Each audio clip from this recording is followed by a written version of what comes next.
Doctor साहब, सदर मुमलिकत के दस्तखत के बाद 26वीं आईनी तरमीम बाज़ाब्ता आइन का हिस्सा बन गई है। आइन तरमीम की मंजूरी के बाद जो आईनी बहरान था वो टल गया या अभी भी बाकी है? देखें जी, ये तमाम रात और उससे पहले की कई रातें जो हैं वो ये बहस होती रही, तकारीर होती रही। मैंने तो ज़्यादा इसको नहीं देखा, फॉलो किया।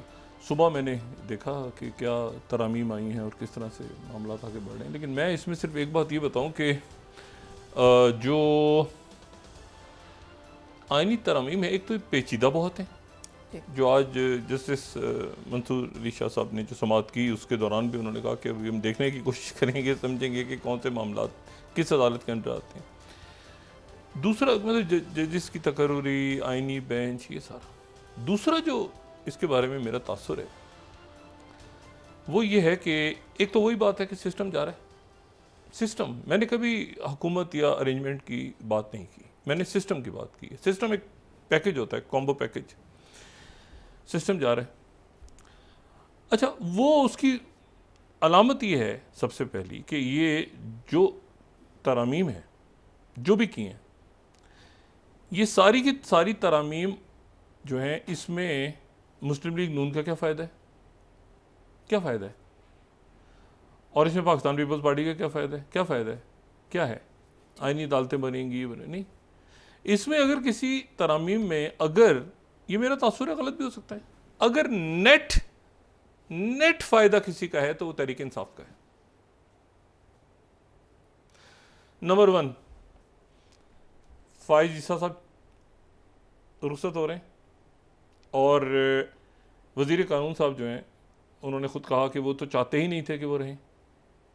अच्छा चलें, हम मतलब ठीक है, वज़ीर कानून साहब की इस बात पे यकीन कर लेते हैं कि फाइज ईसा साहब जाना चाहते थे पहले। पहली बात, फाइज ईसा साहब जा रहे हैं। जो फाइज ईसा साहब की वजह से ये पूरा ये जो अरेंजमेंट है उसमें बड़ा इंपॉर्टेंट रोल है उनका। अब वो जा रहे हैं, भाई ये कैसे? उससे पहले तो था कि वो उम्र की जो हद है वो बढ़ जाएगी, फिर ये बात हमने सुनी कि रिटायर्ड जज साहिबान को लगाया जाएगा, बहुत कुछ सुनते रहे ना, तो वो तो नहीं हुआ इसमें। तो फाइज साहब, अब फाइज साहब अगर नहीं है तो उसके बाद मंसूर अली शाह साहब हों या उसके बाद बाकी जज साहिबान हो, कोई भी हो, वो तो कोई फ़र्क नहीं पड़ता ना, वो तो पता ही किसी का नहीं ना।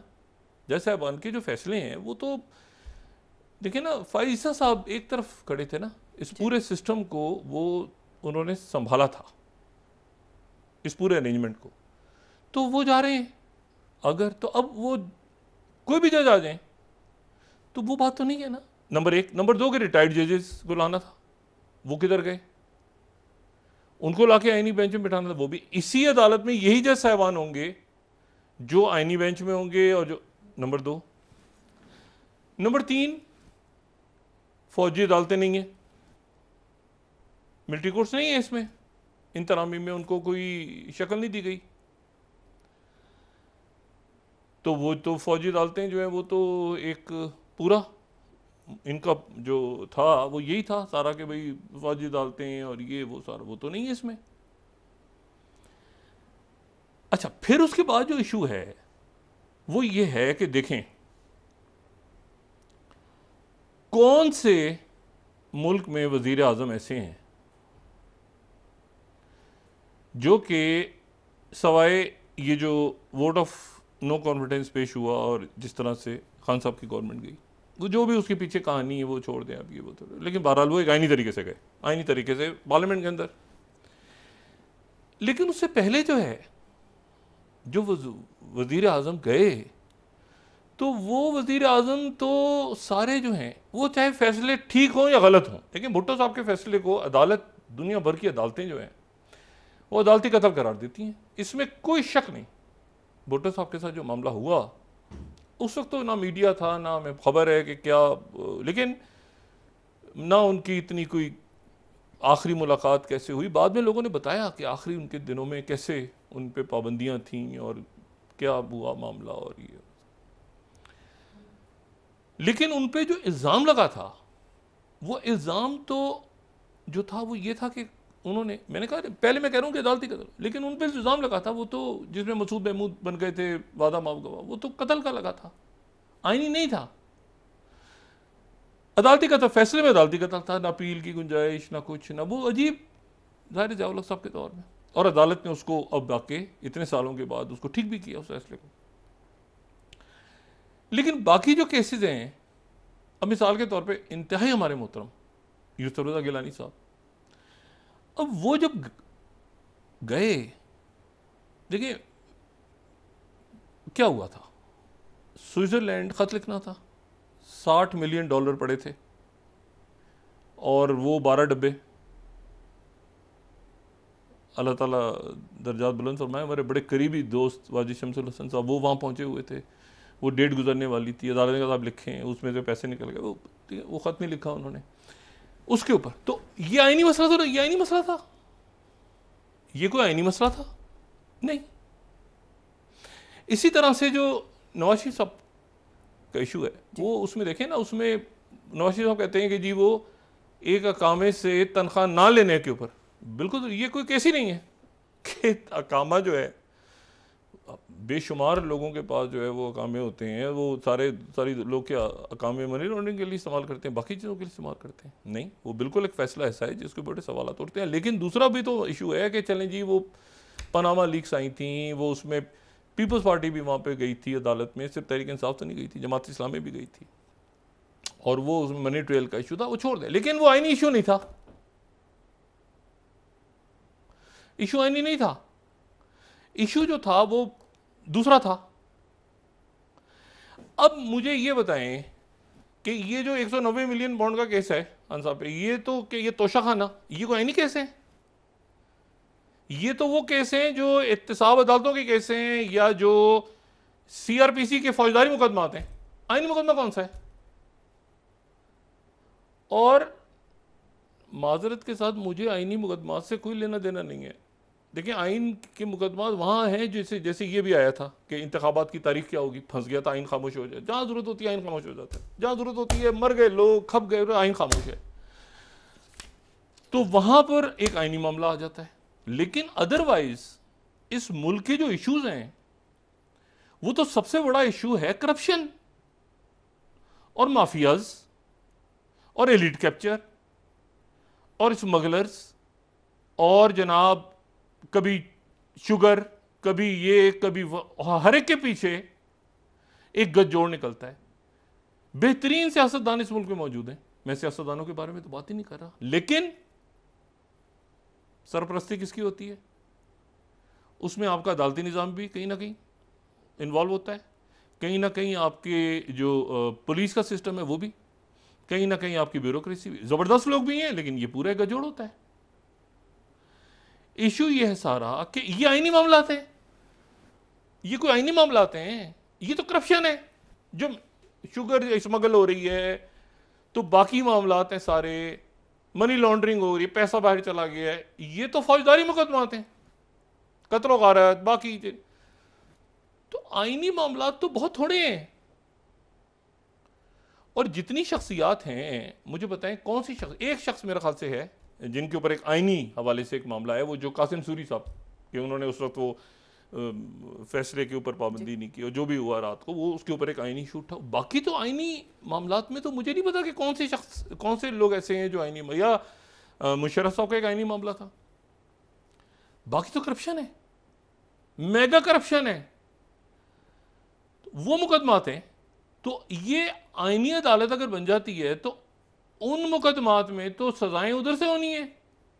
ये आइन के एक अजीब व गरीब किस्म की मैंने बात सुनी कि सियासी शख्स, ये किसी ने पता नहीं कल तकरीर में की या सुबह अखबार में मैंने पढ़ा, क्या हुआ, कहते हैं सियासी शख्सियात के ऊपर जितने जराइम हैं वो तमाम आइनी होते हैं। मैंने कही वो खुदा के बंदे, यानी एक बंदा किसी को गाड़ी के नीचे दे दे, गोली मार दे किसी को, उसको कहे कि मैं तो फलाना सियासतदान हूँ, तो पुलिस छोड़ देगी उसको? अच्छा जाओ जाओ जी, आप ये तो सियासी, ये तो आईनी मामला है, ये तो अदालत तय करेगी, आईनी अदालत तय करेगी कि इसने कत्ल किया है कि नहीं किया। भाई ये किस तरह की बातें करते हैं।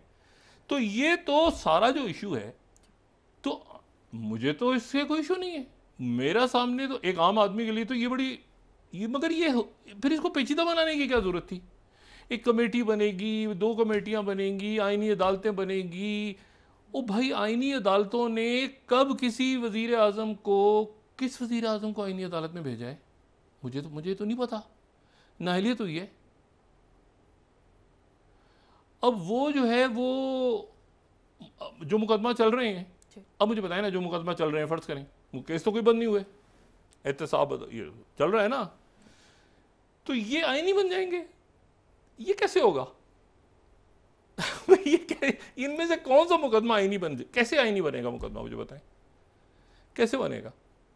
और उस वक्त जो है वो अदालतें जो हैं वो ये देखेंगी कि एक मिनट हट जाएं, क्योंकि ये जो है ये हुकूमत में बैठे हैं, इसलिए हम जजों को आगे, ये मुझे कोई सर पैर इसका अभी तक, जैसे देखें मंसूर अली शाह साहब को समझ नहीं आया, उनको नहीं समझ आया, जज साहिबान को नहीं समझ में आ रहा, अभी बड़े बड़े माहिरीन कानून को समझ नहीं आ रहा, ऐसा मुझे भी समझ नहीं आ रहा, लेकिन ये मुझे नहीं समझ। अच्छा, उसके बाद आप देखें वो उधर से उन्होंने कहा 8 जज साहिबान ने या 11 ने, किसी ने, कि वो तहरीक इंसाफ एक हकीकत है और रहेगी, और सारा दिन कल का जब तक मैंने तकारीर सुनी और शाम तक की बात चल रही, तो कहते रहेगी जी तहरीक इंसाफ अपना मुसवदा पेश करे, तहरीक इंसाफ अपना इसका मतलब तहरीक इंसाफ है ना, तो सुन्नी इत्तेहाद कौंसिल तो नहीं है फिर।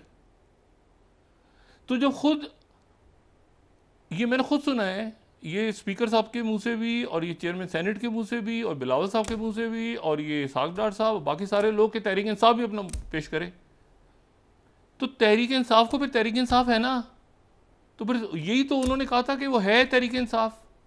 तो जब उनको हाउस में तहरीक इंसाफ कहा जा रहा है, तो फिर सुन्नी इत्तेहाद वाला चक्कर ही खत्म। मतलब ये इसमें बड़ा कंफ्यूजन, देखिए मुझे जो इसमें नज़र आ रही है ना बात, मुझे लगता है कि ये सारा का सारा इनका कोई मामला तय हो गया तहरीक इंसाफ के साथ, और इन्होंने कहा है कि ये आपको प्लेट में रख के पेश करते हैं, और अब ये है कि वो आइंदा क्या होगा, कैसे होगा, कब होगा, क्या होगा, लेकिन ये है कि ये कोई कमेटी बनेगी, वो कमेटी वो नाम देगी, अच्छा कमेटी अगर नाम नहीं देगी, कमेटी में वो तो 2/3 मेजॉरिटी नहीं आई, तो उसके बाद सीनियर मोस्ट खुद ब खुद बन जाएंगे। ये भी अजीब, मतलब ये इसका इनको इस पूरे अरेंजमेंट को क्या फ़ायदा था, क्या फ़ायदा हुआ है मुझे बताए ना। मतलब अब किसी वज़ीर आज़म को नहीं भेजा जा सकेगा भाई, किसी को नहीं भेजा वज़ीर आज़म को, वो करप्शन के सही गलत छोड़ दें, या CRPC के केसेस सही गलत छोड़ दें, आईनी नहीं थे मामला, आईनी मामला में थोड़ी आइन तोड़ने में थोड़ी कोई घर गया, तो वो तो कोई तौहीन लग गई, कोई करप्शन केस है, कोई सही गलत छोड़ दें उसको, कोई जैसे भुट्टो साहब का केस अदालती का, तो वो CRPC के केसेस हैं। तो अब यह है कि वो तो एहतसाब, मुझे बताएं एहतसाब अदालत की जो नीचे अदालतें होंगी, तो वो क्या उनकी अपील आईनी अदालत में जाएगी? ये जो सियासी शख्सियात होंगी उनके मामला आईनी हो जाएंगे, खुद ब खुद सियासी नहीं रहेंगे? ऐसे नहीं होता, ये मुझे नहीं पता इन्होंने कैसे ये बनाई है, और मुझे तो लगता है कि इन्होंने जो है ये तहरीक इंसाफ के लिए बनाई, खान साहब को बड़ा फेवर दिया इन्होंने। अब ये है कि उसमें से मतलब ये ग्रुप बनेगा, फलां बनेगा, उनके लोग टूटेंगे, नहीं टूटे, छोड़ दें, वो सारी तो बात की किस्से कहानी है ना।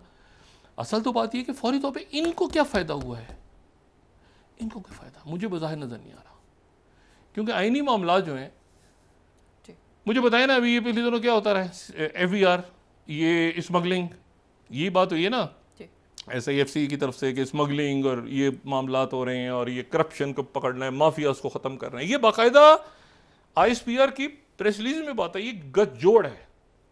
और ये गठजोड़ क्या है, जो मैं समझता हूँ कि पॉलिटिक्स को और बाकी सारे मामलात को, तमाम मामलात, अदारों को, बाकी जो आपके पुलिस है, इवन अदली भी, उसका सबको उस माफिया करप्शन से अलग करना है, जिसकी एक सरपरस्ती होती है। तो बात यह है कि ये आईनी नहीं है मामला, ये CRPC के केसेस हैं, ठीक है ना, फौजदारी मुकदमात हैं, आईनी नहीं है। तो मुझे नहीं पता कि इतनी बड़ी एक्सरसाइज को और इतना कॉम्प्लेक्स बना के कि बहुत पेचीदा, और ये जनाब 3 साल के लिए होंगे और उम्र पहले होगी और कुमार आ जाएगी, ये क्या है, इससे मतलब इसमें से क्या निकलेगा मुझे नहीं पता। इतनी इस एक्सरसाइज में से सवाए इसके कि इन्होंने तहरीक इंसाफ और खान साहब को रिलीफ दे दी, ठीक है, मुझे नहीं पता, बाकी ये खुद समझाएंगे। मेरी नाकस अकल में तो यही आ रहा है कि CRPC के मुकदमा आईनी अदालतों में नहीं चलेंगे। लूट मार, कितनी लूट मार हो रही है पाकिस्तान में, सारे मुकदमा खुलेंगे तो उधर जाएंगे, आईनी कैसे हो गए वो। अच्छा जी, एक तो बात ये हो गई।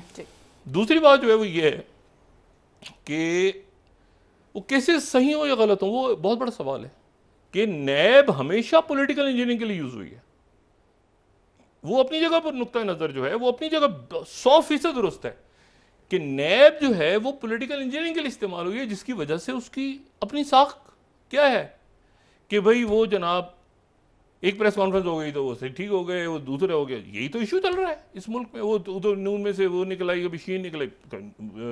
ये जब पीपल्स पार्टी में से पेट्रियट और ये सारे बनते रहे तो नैब इस्तेमाल हुई है ना, और भी नैब तो ये बात, लेकिन बात मेरी कहने की कुछ और है।